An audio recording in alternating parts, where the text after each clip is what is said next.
California Governor Gavin Newsom didn't just build a political career, he also built a big, loving family with his wife, Jennifer Siebel Newsom. And their story? It has a little bit of everything.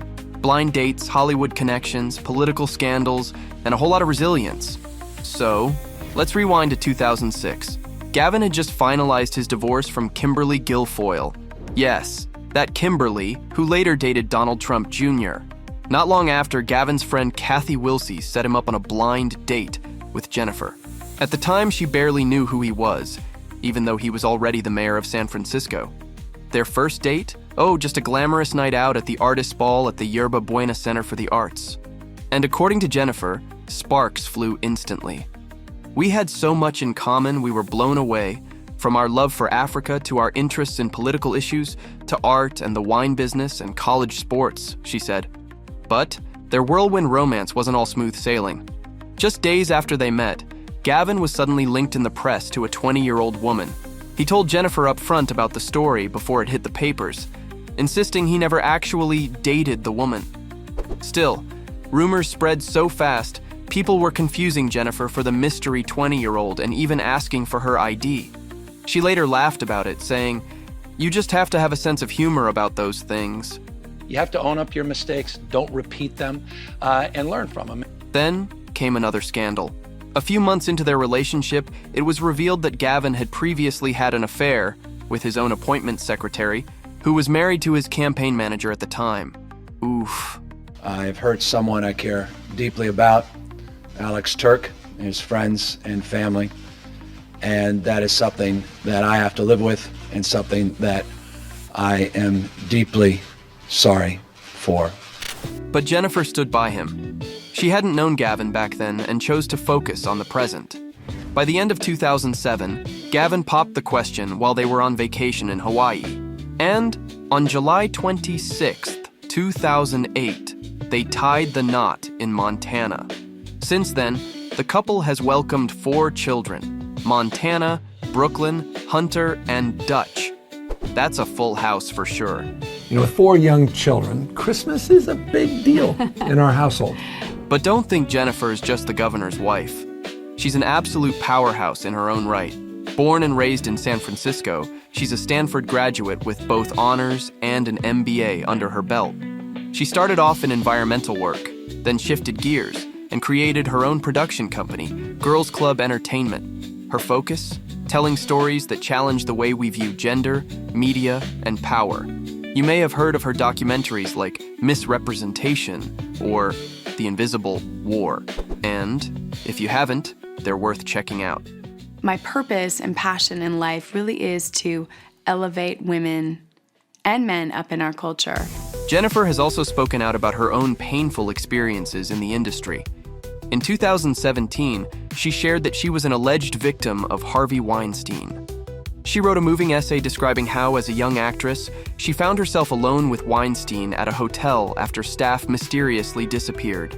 Later, she testified that he sexually assaulted her in a Beverly Hills hotel room.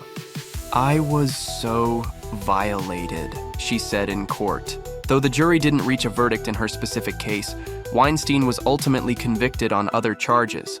Jennifer later described the experience as horrific and said she wouldn't wish it on anyone. Since Gavin became governor in 2019, Jennifer's hit the ground running as California's first partner. She launched the Equal Pay Pledge, pushed for universal school meals, and co-founded the California Partners Project to uplift women and kids. As honorary chair of the Volunteers Commission, she's all about community action. And through it all, Gavin's been right there with her, supporting her leadership and teaming up on the causes they both care about. What am I most proud of, though? It could be our Farm to School initiative, which is sort of a trifecta approach to addressing climate change, making sure that our children are healthy, and bolstering local economies. It's always great to see a political couple who truly have each other's backs. And another example of that kind of partnership is Bernie Sanders and his wife, Jane Sanders. Jane has worked with me. She's not only been a wife, but a colleague for many, many years. Their story began in the 80s. Bernie was mayor of Burlington, and Jane was already juggling activism and motherhood. They married in 1988, and from that point on, Jane has been by Bernie's side through it all. campaigns, Senate battles, and even a Soviet honeymoon. Jane was born in Brooklyn in 1950, and her early years were anything but easy. After her dad had an accident when she was 2, he became a taxi driver. Her mom went to secretarial school at night, and her brothers left school to help out. So, yeah, Jane grew up tough, resourceful, and fiercely independent. I mean, if we had had money when I was 2.5, he would have been home. In her early 20s, Jane married her high school sweetheart, David Driscoll, and the two eventually moved to Vermont. That marriage didn't last. They divorced in 1980, but it brought her 3 kids, Heather, Karina, and David. When Bernie entered her life, he didn't just become her partner, he became a father figure to her kids too. And later, when her ex-husband passed away, Bernie formally adopted them. The two even fostered 13 children together. Yep, 13. She had been a foster parent. How many foster kids did you have? 13. 13. Over Not to time. mention her own 3 kids. And she got me thinking a whole lot about the needs of children and youth. Their first meeting? Not your typical rom-com. Jane saw Bernie at a mayoral debate and said she fell in love with his ideas before the man himself. "I sat in the second row and I fell in love with Bernie's ideas," Jane told People. "We met eyes a few times, which I thought was interesting." He spoke, and it was unbelievable. I just felt that he embodied everything I believed, and I was on board. So sparks flew, and a few weeks later, Bernie asked her to dance. That was it, until it wasn't. They actually broke up for about a year because she wanted marriage and he wasn't so sure. But even then, he kept showing up for her and her kids. That steady presence in their lives ended up winning her over. Eventually, Bernie proposed, not with flowers or fireworks, but by taking her by the shoulders and simply asking. And she said yes. They got married on May 28, 1988, at Burlington's North Beach. So this is the wedding, and my daughters were my bridesmaids, and Davy walked me down the aisle. I was calm and happy and content and excited for the future. They didn't go for a glamorous honeymoon either. Nope, they headed to the Soviet Union. Not as tourists, but to help establish a sister city connection between Burlington and Yaroslavl. Practical and political, classic Bernie and Jane. He's very authentic. Before all this, Jane had already built a meaningful career. She studied social work, earned her doctorate in leadership studies, and worked with the police department's juvenile division, volunteered with AmeriCorps, and helped young people through community programs. She's done everything from bank teller to college president. Seriously, is there anything she hasn't done? They said, you need a PhD, you need to continue to do this work, let us help you get that. So I went back and I got my PhD at 50. And she's not just Bernie's biggest cheerleader. She's been deeply involved in his work. Over the years, she's taken on multiple roles, from chief of staff and policy advisor to press liaison and media buyer.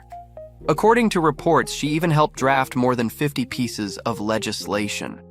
When Bernie says he has a tight-knit team, he really means it. What people don't understand is that's what he's always done. He's laid out a vision that was a lot more progressive and a lot more bold than people thought could be accomplished, and then he's accomplished it. That said, Jane wasn't exactly thrilled when Bernie first floated the idea of running for president. Her first reaction? Do you really want to spend your time defending every little thing we've ever said or done? Fair point, right? Ego and arrogance is not Bernie's go-to place. I mean, his thing is service. But eventually, she got on board, not just as his wife, but as his constant companion on the trail, helping him stay grounded. I just said, I give up. You have to do it, I guess. Because, as she put it, it helps him to have a familiar face, someone he can count on. And if that doesn't sum up their relationship perfectly, we don't know what does.